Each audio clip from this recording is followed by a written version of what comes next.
Morning. Nalanda school के इस video के अंदर आपका हार्दिक स्वागत है। हम कक्षा 8 के अंदर विज्ञान का एक टॉपिक पढ़ रहे थे, कोशिका। उसका हमने फर्स्ट भाग पढ़ लिया था। आज हम सेकंड भाग को पढ़ने जा रहे हैं। सेकंड भाग शुरू करने से पहले हम फर्स्ट भाग के थोड़ा सा दोबारा से देख लेते हैं। उसके अंदर हमने पढ़ा था कोशिका की खोज किस वैज्ञानिक ने की, आपको पता है रॉबर्ट हुक ने की थी। उसके बाद हमने उसमें देखा था कोशिका को कितने भागों में बांटा गया था, 2 भागों में बांटा गया था, एक कोशिकीय और बहुकोशिकीय। इन दोनों जीवों के बारे में अपने पढ़ा था। उसके बाद आपने देखा था कोशिकाओं की गति संकुचनशील अनियमित होती है, वो भी अपने उसकी आकृति के बारे में पढ़ा। कोशिकाओं के साइज के बारे में, मतलब सबसे छोटे से छोटा कोशिका साइज किसमें पाई गई थी, माइकोप्लाज्मा नामक जीवाणु के अंदर पाई गई थी, जिसका आकार कितना था 0.1 माइक्रोमीटर से लेकर 0.5 माइक्रोमीटर तक पाई जाती थी। और सबसे बड़ी कोशिका किसमें थी, शुतुरमुर्ग के अंडे की कोशिका के अंदर। इन चीजों को हमने इस कोशिका के बारे में पढ़ा था। आज इसी चीज को हम आगे लेते हुए पढ़ेंगे कोशिका की संरचना। क्या पढ़ेंगे, कोशिका की संरचना। देखो, कोई भी चीज पढ़ने से पहले वो चीज अपने को समझ में आनी जरूरी है। केवल कॉपी में उतार लेने से वो चीज याद नहीं होने वाली, या प्रश्न उत्तर को हम ले लेंगे वो याद नहीं होगी, आप उसको रट रहे हो। इस चीज को समझने का प्रयास करो। अपना टॉपिक कौन सा है, कोशिका की संरचना। संरचना का मतलब होता है कोशिका की आंतरिक संरचना। आज हम पढ़ेंगे कोशिका की आंतरिक संरचना कैसे होती है, किन किन भागों से मिलकर कोशिका की संरचना का निर्माण होता है। वैसे तो कोशिका की खोज के बारे में पहले से भी पता लगाया जा रहा था, बहुत से वैज्ञानिक कोशिकाओं के बारे में अध्ययन कर रहे थे। लेकिन 1940 के आसपास सूक्ष्मदर्शी के सहायता से कोशिका के जटिल भागों का पता लगाया गया। उन जटिल भागों को पता लगाने पर हम देखने में पाया गया कि कोशिका को मुख्यतः 3 भागों में बांटा गया। कितने भागों में बांटा गया, 3 भागों में बांटा गया। पहला पॉइंट, कोशिका झिल्ली। पहले लिखोगे नहीं, आराम से ध्यान से समझोगे। बाद में आप कॉपी हाथ में रखनी है, उसमें जो भी आपको बात बताई जा रही है उसको आप बाद में लिखना, ठीक है। कोशिका झिल्ली। दूसरा पॉइंट, कोशिका द्रव्य। कोशिका द्रव्य। और तीसरा पॉइंट है केंद्रक। तीसरा पॉइंट क्या है, केंद्रक। कोशिका की आंतरिक संरचना इन 3 मुख्यतः भागों से मिलकर बनी है, कोशिका झिल्ली, कोशिका द्रव्य और केंद्रक। इन 3 मुख्यतः भागों से मिलकर ही कोशिका की संरचना का क्या हुआ है, निर्माण हुआ है। ये तीनों ही प्रकार हैं जो कोशिका के ये बाहरी वातावरण से संबंध से बनाकर कोशिका के कार्य को क्या करते हैं, संपन्न करते हैं। क्या करते हैं, संपन्न करते हैं। कोशिका झिल्ली सभी में पाई जाती है, पादपों में भी पाई जाती है और जंतुओं में भी पाई जाती है। इस कोशिका झिल्ली के बाहर पादपों के अंदर एक कोशिका भित्ति पाई जाती है। क्या पाई जाती है, कोशिका भित्ति। पहले आपने इसके बारे में देख लेते हैं क्या चीज है कोशिका भित्ति। ये पादप कोशिका के अंदर पाई जाती है, जंतु कोशिका के अंदर नहीं पाई जाती है। कोशिका झिल्ली पादपों में भी पाई जाती है और जंतुओं में भी पाई जाती है, जबकि कोशिका भित्ति है वो केवल पादपों में होती है, जंतुओं में नहीं होती है। कोशिका भित्ति होती कहाँ है, कोशिका झिल्ली के बाहर की ओर, मतलब कोशिका के सबसे बाहरी आवरण की ओर क्या पाई जाती है, कोशिका भित्ति पाई जाती है। किसमें पाई जाती है, पेड़ पौधों के अंदर पाई जाती है। इसके कार्य क्या है, ये कैसी होती है, ये कैसी होती है, एक तो क्या होती है, लचीली, मजबूत और अजीवित होती है। क्या होती है, अजीवित होती है। अजीवित का मतलब होती है मृत होती है। कौन सी कोशिका होती है, ये मृत होती है, मतलब कोशिका के बाहरी भाग में स्थित होती है, मृत होती है, मजबूत होती है और लचीली होती है। इसका सबसे इंपोर्टेंट कार्य होता है पौधे को सहारा प्रदान करना। क्या प्रदान करना, पौधे को सहारा प्रदान करना। मतलब सबसे इंपोर्टेंट कार्य है कोशिका भित्ति का पौधे के अंदर सहारा प्रदान करती है, और कोशिका के झिल्ली के बाहर की स्थित होती है, इसलिए कोशिका झिल्ली की क्या करती है, सुरक्षा भी करती है। इसके अलावा इसमें देखें तो ये किस किस में पाई जाती है, ये पादप कोशिका, ये पादपों में पाई जाती है। इसके अलावा कुछ भागों जीवाणु, कवक और शैवाल में पाई जाती है। अगर आपसे पूछ दिया जाए तो कोशिका भित्ति किस में पाई जाती है, पादपों के अंदर, जीवाणु के अंदर, कवक के अंदर और शैवाल के अंदर मुख्यतः कोशिका भित्ति पाई जाती है। इसमें नहीं पाई जाती तो क्या लिखोगे? जंतु और प्रोटोजोआ। जंतु और प्रोटोजोआ जनित जीवों के अंदर, प्रोटोजोआ जीवों के अंदर नहीं पाई जाती है। प्रोटोजोआ जीवों के अंदर नहीं पाई जाती है। तो पहले कोशिका भित्ति के बारे में देख लेते हैं दोबारा। कोशिका भित्ति कैसी होती है? लचीली होती है, मजबूत होती है और अजीवित होती है, मतलब मृत होती है। इसका इंपोर्टेंट कार्य क्या होता है? पौधे को सहारा प्रदान करना। इसके अलावा कोशिका झिल्ली के सबसे जो बाहर की भाग है, जो बाहर की परत है, वो क्या कहलाती है? कोशिका भित्ति कहलाती है। ये किसमें पाई जाती है? ये पादपों में तो पाई जाती है, कुछ एक भाग जीवाणु, कवक और शैवाल में भी कोशिका भित्ति पाई जाती है। जंतुओं के अंदर, जैसे अपने मनुष्य जंतु में आते हैं, जंतुओं के अंदर और प्रोटोजोआ जीव। कौन से होते हैं प्रोटोजोआ जीव? प्रोटोजोआ जीव आपने पहले भी पढ़ा प्रोटोजोआ के बारे में, जैसे अमीबा है, पैरामीशियम है, हमने पाठ में पढ़ा था ना। अमीबा, पैरामीशियम किसके अंदर आते हैं? प्रोटोजोआ जीवों में आते हैं। इनके अंदर कोशिका भित्ति नहीं पाई जाती है। कोशिका भित्ति कोई अलग भाग नहीं है, ये कोशिका झिल्ली के बाहर ही पाई जाती है और केवल ये पादपों के अंदर पाई जाती है, जंतुओं में नहीं पाई जाती। आगे बात समझ में? चलो अब अपने फर्स्ट पॉइंट पढ़ेंगे कोशिका झिल्ली। पॉइंट पर बात करते हैं कोशिका की संरचना के अंदर। पहला पॉइंट है कोशिका झिल्ली और इसको प्लाज्मा झिल्ली भी बोलते हैं। कोशिका झिल्ली का दूसरा नाम क्या है? प्लाज्मा झिल्ली। अगर पेपर में प्लाज्मा झिल्ली से भी आए तो इसका क्या मतलब है? कोशिका झिल्ली के बारे में अपने को पूछ रहे हैं। आगे बात समझ में? इसके बारे में सबसे पहले फर्स्ट पॉइंट पढ़ते हैं कोशिका झिल्ली। कोशिका झिल्ली क्या होती है? कोशिका के सबसे बाहरी भाग, भारी आवरण, मतलब कोशिका के बाहर की ओर जो आवरण पाया जाता है उसको हम क्या बोलते हैं? कोशिका झिल्ली। अगर दूसरी लैंग्वेज में पढ़े इसको तो कोशिका को, शरीर की जो कोशिका होती है उस कोशिका को वातावरण से अलग करने का कार्य कौन कर रही है? कोशिका झिल्ली कर रही है। मतलब कोशिका के बाहर क्या होती है?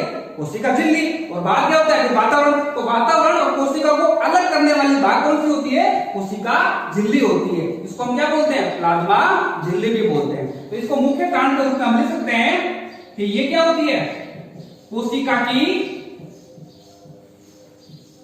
सबसे बाहरी भाग, सबसे बाहरी भाग या बाहरी परत, इसको हम क्या बोलते हैं? कोशिका झिल्ली बोलते हैं। क्या बोलते हैं? कोशिका झिल्ली। दूसरा पॉइंट, कोशिका झिल्ली कैसे होती है? ये पतली और अर्धपारगम्य। क्या होती है? अर्धपारगम्य और चयनात्मक पारगम्य होती है। कैसी होती है? चयनात्मक पारगम्य होती है। तो कोशिका झिल्ली कैसी होती है? पतली होती है, लचीली होती है, साथ में अर्धपारगम्य होती है और चयनात्मक होती है। इसके बारे में भी अपने पढ़ेंगे। अर्धपारगम्य का भी मतलब क्या है, या चयनात्मक का मतलब क्या है। तीसरा पॉइंट, कोशिका झिल्ली किससे मिलकर बनी होती है? तो ये कार्बनिक पदार्थ, ये कार्बनिक पदार्थ जैसे कौन से? प्रोटीन और लिपिड से मिलकर बनी होती है। किससे मिलकर बनी होती है? प्रोटीन और लिपिड से मिलकर बनी होती है। लिपिड मतलब वसा, फैट, इसी को क्या बोलते हैं? लिपिड बोलते हैं। अगर आपसे पूछ लिया जाए कोशिका झिल्ली किससे मिलकर बनी होती है, तो कार्बनिक पदार्थ कौन से? प्रोटीन और लिपिड से मिलकर कोशिका झिल्ली का क्या होता है? निर्माण होता है। ठीक है। और ये किसमें पाई जाती है? ये सभी प्रकार के जंतु कोशिका में पाई जाती है। केवल ये वायरस, विषाणु के अंदर नहीं पाई जाती है। तो आपसे पूछ लिया जाए कि किसके अंदर कोशिका झिल्ली नहीं पाई जाती है, तो क्या लिखोगे? विषाणु के अंदर नहीं पाई जाती है। इसके अलावा जो भी है, जैसे पौधे, जंतु और प्रोकैरियोटिक जीव, ये जितने भी है कवक जीव, इन सारों के अंदर कोशिका झिल्ली पाई जाती है। पाई किसमें जाती है? विषाणुओं के अंदर। वायरस के अंदर कोशिका झिल्ली नहीं पाई जाती है। ठीक है। ये कोशिका की क्या है? संरचना है। कोशिका की झिल्ली की संरचना है। इसी के अंदर हमने पढ़ते हैं कार्य, कि कार्य क्या करती है, इनका इंपोर्टेंट कार्य क्या है। पहला पॉइंट क्या होगा कार्य के अंदर? पहला इसके अंदर कार्य आएगा, ये कोशिका को आकार प्रदान करती है। जैसे आप देखा कोशिका की आकृति मतलब फैलना संकुचित भी होती है, तो उसके अंदर ये कोशिका झिल्ली क्या करती है, सहायता करती है। तो मतलब ये आकार प्रदान भी करती है, आकार को कम बेसी करने के अंदर की ये क्या करती है, सहायता करती है। इसके अलावा इसका दूसरा प्रमुख कार्य कौन सा है, इसका दूसरा प्रमुख कार्य है, इसी टॉपिक को देखते हैं, अर्धपारगम्य और चयनात्मक नाम है। पहले तो अपने को समझ पाना चाहिए अर्धपारगम्य है क्या। आपने कॉपी में भी उतार लिया, लिख भी लिया और याद भी कर लिया, जबकि अपन को वर्ड नहीं मतलब है कि अर्धपारगम्य का मतलब अर्धपारगम्य का मतलब है आधा पारगम्य, मतलब आधे पदार्थों का ट्रांसफर होना, आधे पदार्थों का ट्रांसफर होना। कोई भी वायुमंडल से जो पदार्थ है वो कोशिका के अंदर जाएगा, तो बीच में कौन आ रखा है, कोशिका झिल्ली। तो कोशिका झिल्ली क्या करती है, सभी पदार्थों को कोशिका तक अंदर नहीं जाने देती है, वो रोक लेती है, कुछ एक पदार्थों को अंदर जाने देती है। उन्हीं कुछ एक पदार्थों को बोलते हैं अर्धपारगम्य, मतलब कुछ एक चीजों को अंदर जाने देती है। वो भी कौन सी होती है, जो उस जीव के लिए क्या होती है, फायदेमंद होती है, हानिकारक चीजों को वो वही रोक देती है, इसलिए इसको बोलते हैं अर्धपारगम्य। दूसरा नाम क्या पड़ा है, चयनात्मक। चयनात्मक मतलब क्या, चयन करना, कौन कौन से अच्छे पदार्थ हैं उनको अंदर भेजना है, और कौन से अच्छे पदार्थ नहीं है उनको क्या करना है, बाहर करना है। इसलिए कोशिका झिल्ली को अर्धपारगम्य और चयनात्मक पारगम्य भी बोलते हैं। ये क्या हो गया, उसका कार्य हो गया। तीसरे कार्य के रूप में अपने क्या देखेंगे कि जैसे आपने देखा होगा, ये एक कोशिकीय जीव है, एक कोशिकीय जीव कौन से थे, अमीबा और पैरामीशियम। एक कोशिकीय जीव कौन से थे, अमीबा और पैरामीशियम। इनके अंदर भोजन को ग्रहण करने की जो क्षमता होती है वो भी किसमें सहायता, कौन सहायता करती है, कोशिका झिल्ली करती है। कोशिका झिल्ली क्या करती है, उनको भोजन ग्रहण करने में क्या करती है, सहायता प्रदान करती है। जैसे अमीबा अपने वातावरण से क्या करता है, भोजन का अधिकरण करता है, उन अधिकरण करने के अंदर ये कोशिका झिल्ली क्या करती है, सहायक सिद्ध होती है। तो हमने क्या पढ़ा, कोशिका की संरचना और कोशिका के कार्य। आई बात समझ में। अब आप इसको आराम से कॉपी में नोट कर लेना, डायग्राम बनाओ तो बना लेना, क्योंकि आगे भी डायग्राम के बारे में अच्छे से इसको समझाऊंगा, ठीक है। यहां तक उतारना चाहो तो उतार लेना। अब अपने देखेंगे दूसरा पॉइंट, पहला पॉइंट अपना पढ़ लिया कोशिका झिल्ली। अब दूसरा पॉइंट है कोशिका द्रव्य। कौन सा है, कोशिका द्रव्य। देखो कोशिका द्रव्य, पहले तो देखो कोशिका द्रव्य होता कौन सा है, इसके अंदर डायग्राम में आपको आराम से देखना है। तो सबसे आपको भारी भारी भाग दिखाई दे रहा है डायग्राम का, वो है कोशिका झिल्ली। क्या है, कोशिका झिल्ली। जो डायग्राम, ये डायग्राम के अंदर जो सबसे भारी भाग दिखाई दे रहा है वो क्या कहलाता है, कोशिका झिल्ली कहलाता है। और जो आपको हरे कलर का मेटल भर रखा है, जो एक द्रव प्रकार का भर रखा है, इसी को हम क्या बोलते हैं, कोशिका द्रव्य बोलते हैं। इसी को हम क्या बोलते हैं, कोशिका द्रव्य। देखो बोर्ड में देखो डायग्राम के अंदर जो हरे हरे टाइप का एक द्रव भर रखा है, उसी द्रव को हम क्या बोलते हैं, कोशिका द्रव्य बोलते हैं। अब इसको देखो डिफाइन कैसे करेंगे, डायग्राम से देख के भी परिभाषा बना सकते हो, कोई जरूरी नहीं है कि किताब से देख के बनाए या मैं तो लिखाऊं या रट के बनाए। आप डायग्राम अगर आपको याद है तो आप उससे भी क्या कर सकते हो, डिफाइन कर सकते हो। देखो ये क्या कहता है, केंद्र कहलाता है। क्या कहलाता है, केंद्र, जो कोशिका के मध्य में पाया जाता है। और सबसे बाहर कौन सा भाग है, कोशिका झिल्ली। तो अब इसको डेफिनेशन के रूप में ले सकते हैं कि केंद्र और कोशिका झिल्ली के जो बीच में द्रव भरा है, केंद्र और कोशिका झिल्ली के जो बीच में द्रव भरा है, उसको हम क्या बोलते हैं, कोशिका द्रव्य बोल सकते हैं। कोई परिभाषा याद करने की जरूरत नहीं है, किताब में रखने की जरूरत नहीं है, डायग्राम को समझना है, अच्छे से इसकी डेफिनेशन अपने ही लैंग्वेज में बना सकते हैं। देखो सबसे भारी भाग कोशिका झिल्ली, अंदर वाला भाग कौन सा है, जो गोल वाला दिखाई दे रहा है, ये है केंद्र झिल्ली। आगे बताऊंगा इसके बारे में, केंद्र झिल्ली के अंदर केंद्र, धीरे धीरे आगे इसके बारे में पढ़ेंगे। तो ठीक है ना, ये कहलाता है केंद्र झिल्ली और ये कहलाती है कोशिका झिल्ली। तो केंद्र झिल्ली और कोशिका झिल्ली के जो बीच में द्रव भरा रहता है, इसी द्रव को बोलते हैं कोशिका द्रव्य। आगे समझ में। इसके अलावा इसमें पॉइंट बनता है, ये द्रव कैसा होता है, ये द्रव होता है गाढ़ा और तरल। गाढ़ा और क्या होता है, तरल द्रव होता है। इस द्रव को क्या बोलते हैं, कोशिका द्रव्य बोलते हैं। और किसके मध्य पाई जाती है, कोशिका झिल्ली और केंद्र झिल्ली के मध्य पाया जाता है। इस द्रव के अंदर मुख्यतः कोशिकांग पाए जाते हैं। क्या पाए जाते हैं, कोशिकांग। क्या होता है कोशिकांग, कोशिकांग मतलब कोशिका के अंग। कोशिका किन इन अंगों से सहायता से वो कार्य करती है, कार्य करने के लिए अंग की तो आवश्यकता पड़ेगी ना, वो अंग होते हैं कोशिका के अंग। वो कोशिका के सारे अंग इन कोशिका द्रव्य के अंदर पाए जाते हैं। कौन से हैं वो कोशिकांग के अंदर? जैसे आपने पढ़ा होगा माइटोकॉन्ड्रिया, माइटोकॉन्ड्रिया, गोल्जी काय, राइबोसोम और लाइसोसोम, ऐसे बहुत भी है, हरित अंडपर्दवी जालिका। ये सारे के सारे क्या करते हैं? कोशिका के अंग कहलाते हैं, इसको बोलते हैं कोशिकांग। कोशिका के भाग ये किसमें पाए जाते हैं? ये सारे के सारे कोशिका द्रव्य में पाए जाते हैं। इसी से मिलकर कोशिका के संपूर्ण कार्य क्या होते हैं? कंप्लीट होते हैं। ये किस टाइप का होता है? गाढ़ा व तरल प्रकार का होता है। आगे बात समझ में? कोशिका झिल्ली पढ़ ली, कोशिका द्रव्य पढ़ लिया, ठीक है। तो हमने कितने पॉइंट पढ़े? 2 पॉइंट पढ़े। किसके? कोशिका की आंतरिक संरचना के। कौन कौन से? कोशिका झिल्ली और दूसरा पॉइंट कौन था? कोशिका द्रव्य। एक पॉइंट आप भूल गए, हमने एक छोटा सा पॉइंट और पढ़ा था, कोशिका भित्ति, जो केवल किसमें होती है? पादप कोशिका में पाई जाती है।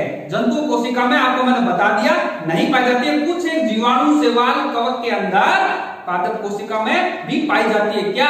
कोशिका भित्ति। हमने कोशिका झिल्ली के बारे में पढ़ा। कोशिका के सबसे क्या होती है? वो भारी आवरण होती है और किससे मिलकर बनी होती है? प्रोटीन व लिपिड से मिलकर। इसके अलावा वो कोशिका को आकृति प्रदान करती है, वो चयनात्मक भी होती है और अर्धपारगम्य भी होती है। इस तरह से दूसरा पॉइंट पढ़ा था हमने कोशिका द्रव्य। कोशिका द्रव्य क्या होता है?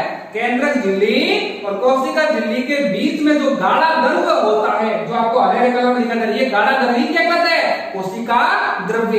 इसी द्रव्य के अंदर कोशिका के मुख्य अंग पाए जाते हैं। वो कौन से हैं? माइटोकॉन्ड्रिया, गोल्जी काय, राइबोसोम, लाइसोसोम इत्यादि।